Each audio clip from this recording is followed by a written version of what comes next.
तो दोस्तों, आज की वीडियो में हम जानेंगे माता सीता का राम जी के प्रति वियोग क्यों हुआ था, उसके पीछे की पौराणिक कथा क्या है। अगर आपको वीडियो पसंद आती है तो वीडियो को लाइक और चैनल को सब्सक्राइब ज़रूर कीजिएगा। तो दोस्तों, अब हम कथा शुरू करते हैं। एक बार सीता जी अपनी सहेलियों के साथ जनक जी के महल के बगीचे में मनोरंजन के लिए गई। वहां पर एक वृक्ष पर उन्होंने तोते के एक जोड़े को देखा। दोनों आपस में बात कर रहे थे। एक ने कहा कि अयोध्या में एक सुंदर और प्रतापी कुमार है जिसका नाम है श्री राम। उनसे सीता जी का विवाह होगा।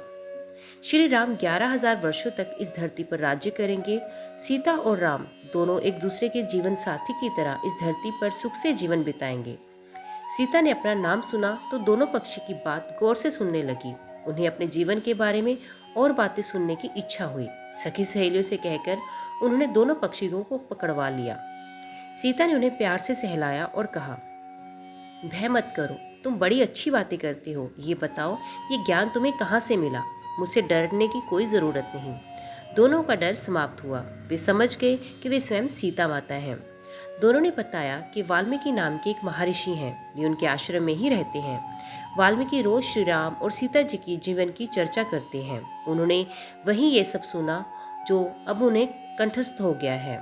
सीता ने और पूछा तो तोते ने कहा, दशरथ पुत्र श्री राम शिव का धनुष भंग करेंगे और सीता माता उन्हें पति के रूप में स्वीकार करेंगी। तीनों लोकों में ये अद्भुत जोड़ी बनेगी। सीता पूछती जाती और तोता उसका उत्तर देते जाते। दोनों थक गए। उन्होंने सीता से कहा, ये कथा बहुत विस्तृत है, कई माह लगेंगे सुनाने में। दोनों उड़ने को तैयार हुए। ये देख सीता ने कहा, तुमने मेरे भावी पति के बारे में बताया, उनके बारे में बड़ी जिज्ञासा हुई है। जब तक श्री राम आकर मेरा वरण नहीं करते, मेरे महल में तुम आराम से रहकर सुख भोगो। तोती ने कहा, देवी, हम वन के प्राणी हैं, पेड़ों पर रहते सर्वत्र विचरते हैं। मैं गर्भवती हूँ, मुझे घोंसले में जाकर अपने बच्चों को जन्म देना है। सीता जी नहीं मानी। तोते ने कहा, आप जिद ना करें, जब मेरी पत्नी बच्चों को जन्म दे देगी तो मैं स्वयं आकर शेष कथा सुनाऊंगा। अभी तो हमें जाने दे। सीता ने कहा, ऐसा है तो तुम चले जाओ, लेकिन तुम्हारी पत्नी यहीं रहेगी, मैं इसे कष्ट नहीं होने दूंगी। तोते को पत्नी से बड़ा प्रेम था, वे अकेला जाने को तैयार ना था। जब तोते को लगा कि वे सीता के चंगुल से मुक्त नहीं हो सकता तो विलाप करने लगा। मुनियों ने सत्य कहा है, मौन रहना चाहिए, यदि हम कथा ना कहते तो मुक्त हो जाते। तोती अपने पति से विछोह सहन नहीं कर पा रही थी। उसने सीता से कहा, आप मुझे पति से अलग ना करें, मैं आपको शाप दे दूंगी। सीता हंसने लगी। उन्होंने कहा, शाप देना है तो दे दो, राजकुमारी को पक्षी के शाप से क्या बिगड़ेगा। तोती ने शाप दिया, एक गर्भवती को जिस तरह तुम उसके पति से दूर कर रही हो, उसी तरह तुम जब गर्भवती रहोगी तो तुम्हें पति का विछोह सहना पड़ेगा। शाप देकर तोती ने प्राण त्याग दिए।